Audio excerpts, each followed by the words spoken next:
But after doing a few more laps with these cars in a bit more detail and in different scenarios, different cars, and generally just driving the cars a bit more since recording that video, I've learned a couple things. I've learned that these cars do feel a bit more like a track toy in terms of the way they handle. In the last generation of cars with the F1 2025 generation, because they were ground effect cars, it made the cars feel very stiff and tight to drive, which made it hard to turn in low speed corners, which didn't really feel like a lot of fun. It did somewhat feel a little bit similar to how GT cars feel in ways, in terms of the low speed corners and how you'd rotate.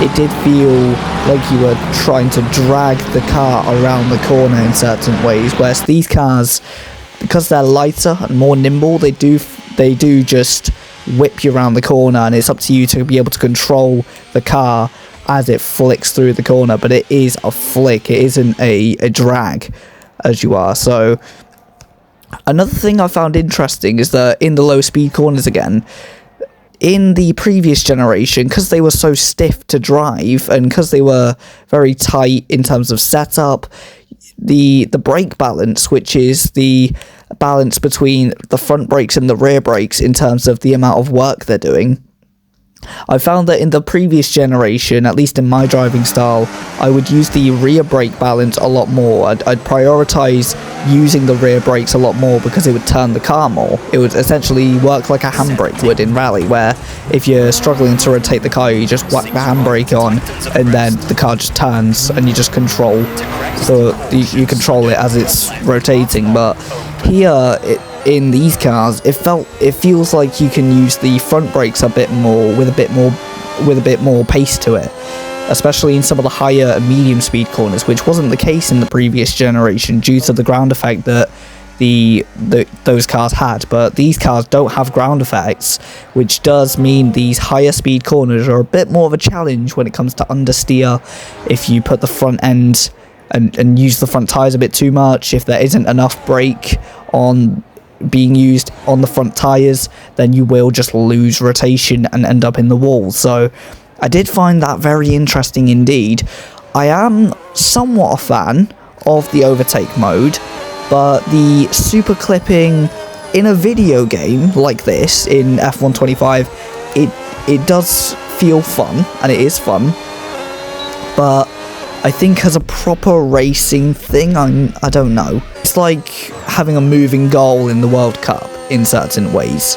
But overall, they are nice. They are nice cars in ways, in the way they're being presented in this game. They are fun to race with. They are race cars, and they do feel a bit more like, you know, track toy. They give the essence of a Pilbeam or Westfield or a Caterham or an Ariel Atom or something like that, whereas before it kind of felt like a GT car or maybe a hypercar even in certain ways. You know, it felt a bit more like a sports car compared to a race car.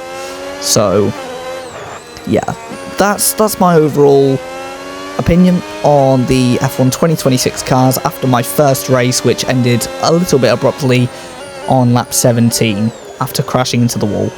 But yeah, I hope you all enjoyed this video, and let me know what other things I should do with these F1 2026 cars.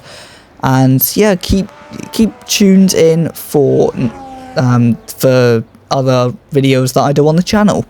So yeah, quick reminder before the end of the video, the Trek Rain Hill Climb on the 13th and 14th of June. Please come down to St Austell in Cornwall to watch the Truro and District Motor Club and their variety of drivers and cars. And also on the 2 weekends after that, so the 20th of June and the 27th of June, I'll be at the Gladiator Speedway. So I'll be back at the Speedway for the first time in a few weeks. So it'll be nice to be back with the Speedway family at Plymouth Gladiators. They'll be going up against some more teams and competing for a better place in the championship for the British Speedway Network. So yeah, catch up on videos on the channel about those events and other events as well in the future. Yeah, so big thanks, best regards to you, the viewer, for watching, and goodbye.